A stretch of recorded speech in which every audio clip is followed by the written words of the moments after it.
नमस्कार दोस्तों, स्वागत है आपका इस नए वीडियो में। दोस्तों, आज के इस वीडियो में हम बात करेंगे बीएसएससी के द्वारा निकाला गया भर्ती है, जो कि आपका सीजीएल का दोस्तों भर्ती है। तो दोस्तों, आप लोग जैसा कि यहाँ पे देख सकते हैं, ये जो आपका है यहाँ पे जो निकाला गया है भर्ती, इम्पोर्टेंट नोटिस में एडवर्टाइजमेंट नंबर जो है इसका 05/25 दिया गया है। जो आपका पोस्ट है 4th ग्रेजुएट लेवल का है, जो कि दोस्तों इस भर्ती के बारे में हम बात करेंगे। तो दोस्तों, इस भर्ती के बारे में हम आपको जो है कब से कब तक इसका जो है फॉर्म भरा जाएगा, यानी कि सीजीएल 4th का जो है, और सैलरी इसमें जो है कितना मिलेगा, इन सब के बारे में हम बात करेंगे। योग्यता क्या रहेगा। तो दोस्तों, आप जो है वीडियो को लास्ट तक देखिए। वीडियो पसंद आए तो वीडियो को लाइक करें, अपने दोस्तों के साथ शेयर करना ना भूलें। तो दोस्तों, हम यहाँ से जो है इसका नोटिफिकेशन यहाँ से हम डाउनलोड कर लेंगे, डिटेल नोटिफिकेशन। तो दोस्तों, जैसा कि आप लोग देख सकते हैं, हम इसके ऑफिशियल नोटिफिकेशन पर आ चुके हैं। ये जो आपका है बिहार कर्मचारी चयन आयोग के द्वारा निकाला गया है। ये जो आपका है दोस्तों स्नातक स्तरीय पदों पर जो है आपका ये नियुक्ति की जाने वाली है, जो कि आपका चतुर्थ स्नातक संयुक्त यानी कि स्तरीय संयुक्त प्रतियोगिता परीक्षा का विज्ञापन है, जिसमें आपका ये फॉर्म जो है दोस्तों 18 अगस्त से लेकर के 17 सितंबर तक इसका जो फॉर्म है भरा जाएगा। और दोस्तों, इसके बाद में आपका जो है यहाँ से ये वेबसाइट दिया गया है, आप लोग इस वेबसाइट से जो है फॉर्म को भर सकते हैं। तो दोस्तों, यहाँ से हम देखते हैं पद के बारे में। तो यहाँ से आपका जो पद दिया गया है, पद का नाम जो है सहायक प्रशाखा पदाधिकारी है, जिसमें आपको वेतन जो है स्तर 7 का यानी कि देखने को मिलेगा सैलरी। योग्यता की बात करें तो किसी मान्यता प्राप्त जो है विश्वविद्यालय से स्नातक बोला गया है, और योजना सहायक में भी आपको लेवल 7 का जो है देखने को मिलेगा सैलरी।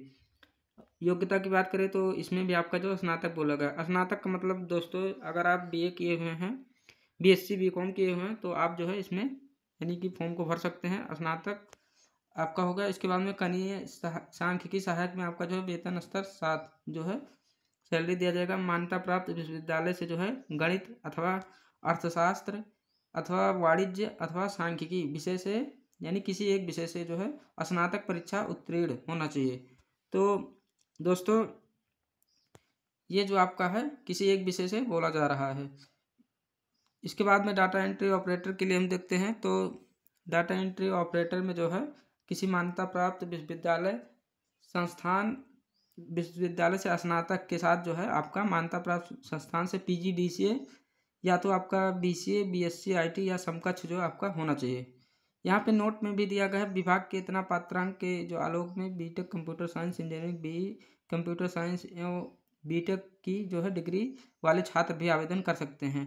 और यहाँ पे आपका जो दिया गया है तकनीकी योग्यता में भी बताया गया है, जो कि आपका किसी मान्यता प्राप्त विश्वविद्यालय से स्नातक के साथ मान्यता प्राप्त संस्थान से पीजीडीसीए अथवा बीसीए बीएससी आईटी या समकक्ष जो है आपका योग्यता होना चाहिए।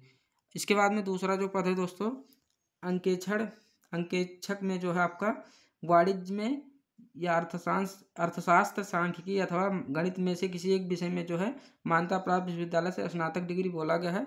और यहाँ पे अंकेक्षक में जो आपका दिया गया है वेतन स्तर 5 का जो है सैलरी देखने को मिलेगा। डाटा एंट्री ऑपरेटर में लेवल 6 का सैलरी देखने को मिलेगा, और अंकेक्षक निदेशालय वित्त विभाग में जो है लेवल 5 का सैलरी देखने को मिलेगा। तो इसमें आपका जो है अंकेक्षक वाले में समिति या सहकारिता विभाग में जो है मान्यता प्राप्त विश्वविद्यालय से जो है आपका उत्तीर्ण होना चाहिए स्नातक गणित के साथ, या तो आपका वाणिज्य स्नातक होना चाहिए। तो ये सब जो है बताया गया है दोस्तों। ये जो आपका पोस्ट है सहायक प्रशाखा पदाधिकारी में आपका जो है बीए होना चाहिए। इसके बाद में ये सब जो आपका है योग्यता हो गया। इसके बाद में यहाँ से हम देखते हैं पोस्ट के बारे में। तो पद का नाम यहाँ पे आपका जैसे दिया गया है सहायक प्रशाखा पदाधिकारी में, यहाँ पे जो है कैटेगरी वाइज पदों को बताया गया है। 1064 पद जो है सहायक प्रशाखा पदाधिकारी में है, और 368 पद जो है आपका ये बीसी में है। ये जो है 368 पद 35% जो है क्षैतिज आरक्षण के तहत जो है महिलाओं के लिए रखा गया है, यानी रिजर्व किया गया है। इसी में से आपका है 1064 में से। और 22 पद जो है स्वतंत्रता सेनानी पोता पोती नाती नतनी के लिए है। यहाँ पे दिव्यांग के लिए जो है पदों को बताया गया है। योजना सहायक में जो है आपका 88 पद है और 30 ये जो है पद महिलाओं के लिए है। इसके बाद में यहाँ से हम देखते हैं कनीय सांख्यिकी सहायक में जो है आपका 5 पद दिया गया है। डाटा एंट्री ऑपरेटर में 1 पद है। अंकेक्षक में जो है आपका 125 पद है, इसमें जो है ये महिलाओं के लिए है। इसके बाद में अंकेक्षक सहयोग समितियां में जो है 198 पद हैं। तो इस प्रकार आपका जो है 1481 पद है, इसी में से आपका जो है 510 पद महिलाओं के लिए दिया गया है। तो ये जो आपका है 1481 पदों पे आपका ये भर्ती है। इसके बाद में दोस्तों यहाँ से हम देखते हैं राज्य के मूल निवासी बेंचमार्क दिव्यांग जन मात्र को ही क्षैतिज आरक्षण अनुमान्य है, यानी कि जो है क्षैतिज आरक्षण नहीं दिया जाएगा, अनुमान है यहाँ पे दिया गया है। इसके बाद में राज्य के मूल निवासी महिला अभ्यर्थियों को ही 35% क्षैतिज आरक्षण अनुमान है, यानी कि जो अदर स्टेट यहाँ पे दिया गया है मूल निवासी अभ्यर्थियों को ही, यानी कि इनको जो है क्षैतिज आरक्षण नहीं दिया जाएगा। ये जो आपका दिया गया है। इसके बाद में यहाँ पे बताया गया है ये जो भर्ती है घट बढ़ सकती है। इसके बाद में दोस्तों हम यहाँ से उम्र सीमा के बारे में देखते हैं। तो आपका जो उम्र कैलकुलेट किया जाएगा 1 अगस्त 2025 के आधार पे जो है उम्र का गणना किया जाएगा। तो न्यूनतम उम्र आपका जो है 21 वर्ष होना चाहिए। इसके बाद में यहाँ पे आपका बताया गया है जो कि अनारक्षित पुरुष के लिए यानी कि जनरल के लिए 37 वर्ष दिया गया है। BC पुरुष एवं महिला के लिए 40 वर्ष और अनारक्षित महिला के लिए 40 वर्ष, SC ST पुरुष महिला के लिए 42 वर्ष, दिव्यांग के लिए जो है 10 वर्ष की छूट दिया जाएगा। तो इस प्रकार जो है अपना एज यानी कि निकाल लेंगे आप लोग। इसके बाद में यहाँ पे बताया गया है कि जो है आयोग द्वारा 10वीं मैट्रिकुलेशन या समतुल्य प्रमाण पत्र में अंकित उम्मीदवार की जन्मतिथि ही मान्य की जाएगी।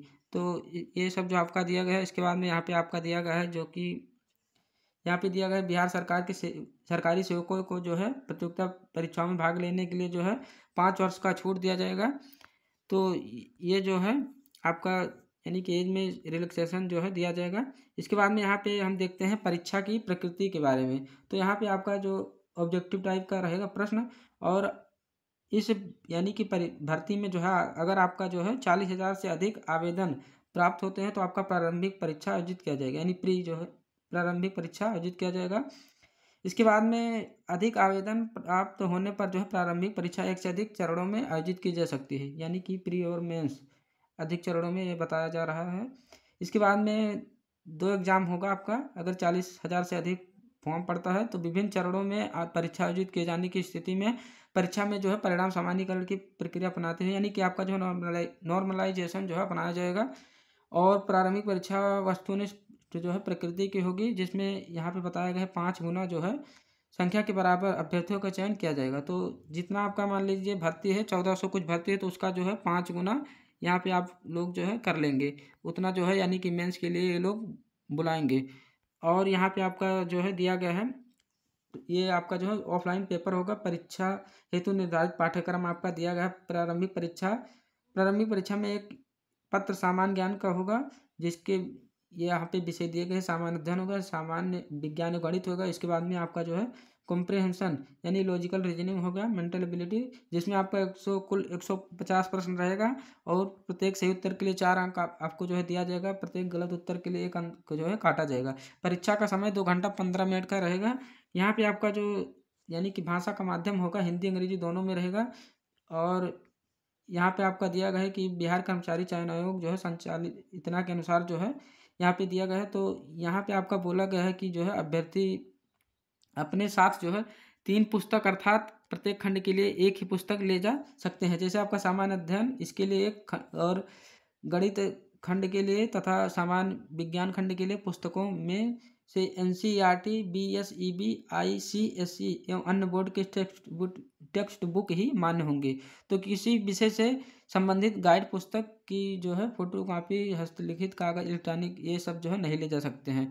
तो आप ये जो आपका पहला पेपर होगा इसमें जो है आप लोग ये इससे जो है यानी कि ले जा सकते हैं आप लोग पुस्तक, ये जो है इसमें बताया गया है नोटिफिकेशन में। इसके बाद में यहाँ से सिलेबस के बारे में बताया गया है, जो कि आपका प्रारंभिक परीक्षा का सिलेबस निम्न प्रकार से दिया गया है। आप लोग जो है इसको देख लीजिएगा क्या क्या रहेगा। समसामयिक विषय में आपका जो है वैज्ञानिक प्रगति, राष्ट्रीय अंतर्राष्ट्रीय पुरस्कार, भारतीय भाषाएं, पुस्तक लिपि, राजधानी, मुद्रा, खेल खिलाड़ी महत्वपूर्ण घटना ये सब होगा। इसके बाद में भारत और उसके पड़ोसी देश यहाँ पे, और सामान्य विज्ञान गणित में आपका, सामान्य विज्ञान में भौतिक शास्त्र, रसायन शास्त्र, जीव विज्ञान, भूगोल, गणित में आपका संख्या पद्धति से संबंधित प्रश्न, पूर्ण संख्याओं का अभिकलन, दशमलव और भिन्न संख्याओं के बीच परस्पर संबंध, मूलभूत अंकगणितीय संक्रियाएं, प्रतिशत, अनुपात, समानुपात, औसत, ब्याज, लाभांश, ये होगा आपका। इसके बाद में मानसिक क्षमता जांच आपका यहाँ से जो है दिया गया है। तो मुख्य परीक्षा के लिए आपका जो है 2 पत्र लिया जाएगा, जिसमें आपका जो है हिंदी जो अर्हक होगा, यानी जो परीक्षार्थी इसमें 30% या 30% से अधिक अंक लाएंगे, उन्हीं का जो है दूसरा पत्र मूल्यांकित किया जाएगा। तो मुख्य पत्र जो है जिसमें निम्न विषय शामिल होंगे, जैसे आपका सामान्य अध्ययन हो गया यानी मेंस के लिए, और सामान्य विज्ञान और गणित हो गया। इसके बाद में मानसिक क्षमता जांच हो गया, ये जो है आपका रहेगा। इसके बाद में क्वालिफाइंग मार्क्स जो है आपका जो है बताया गया है। तो ये सब जो है आपको यानी कि बताया गया क्वालिफाइंग मार्क्स के बारे में, इससे जो है आपको बेहतर ही करना है। परीक्षा शुल्क के बारे में बताया गया, जैसे आपका ये सामान्य वर्ग का हो गया, पिछड़ा वर्ग हो गया, अत्यंत पिछड़ा वर्ग के लिए 540 रुपये। इसके बाद में SC ST बिहार के स्थायी निवासी के लिए, सभी श्रेणी दिव्यांग के लिए, अनुसूचित जाति, अनुसूचित जनजाति, सभी श्रेणी की महिलाओं के लिए जो है 135 रुपये फी रहेगा, ये आपका तीनों के लिए। और बिहार राज्य के बाहर के लिए 540 रुपये फी रहेगा। तो ये जो आपका ऑनलाइन रजिस्ट्रेशन के बारे में जो है बताया गया। इसके बाद में आरक्षण के बारे में बताया गया है। तो यहाँ पे आपका जो है आरक्षण, जैसे आपका ये जाति प्रमाण पत्र, अस्थायी निवास, मूल निवास प्रमाण पत्र जो है SC ST के लिए जो है बोला जा रहा है। और इसके बाद में जो आपका OBC से रहेंगे उन लोगों का जो है यानी कि ये NCL रहेगा प्रमाण पत्र। इसके बाद में आप NCL रहेगा, और इसके बाद में जैसे आपका EWS वाले जो है अपना लेटेस्ट वाला बनवा करके रख लेंगे प्रमाण पत्र। इसके बाद में जो आरक्षण का दावा करने वाली विवाहित महिलाओं का जाति क्रिमिनल रहित प्रमाण पत्र उनके पिता के नाम के से यानी निर्गत होना चाहिए। तो ये जो है आपका बताया गया। इसके बाद में यहाँ से आपका जो दिया गया है दोस्तों, ये जो आपका यानी कि फॉर्म है कब से कब तक भरा जाएगा, इन सब के बारे में भी जो है यहाँ पे दिया गया है। तो आपका ये जो फॉर्म है यानी 18 अगस्त से लेकर के 17 सितंबर तक जो है ये शुल्क जमा करने की अंतिम तिथि है, और आवेदन करने की अंतिम तिथि 19 सितंबर जो है आपका दिया गया है 2025। तो दोस्तों ये सब जो है आपका दिया गया। इसके बाद में ऑनलाइन आवेदन पत्र में योग्यता के लिए जो है प्रमाण पत्र क्या लगेगा, ये सब जो है आपका बताया गया है। तो दोस्तों ये था इस भर्ती का अपडेट। आशा करता हूँ आपको ये वीडियो पसंद आया होगा। वीडियो पसंद आया तो वीडियो को लाइक कीजिए, अपने दोस्तों के साथ जरूर शेयर करें। मिलते हैं अगले वीडियो में, धन्यवाद।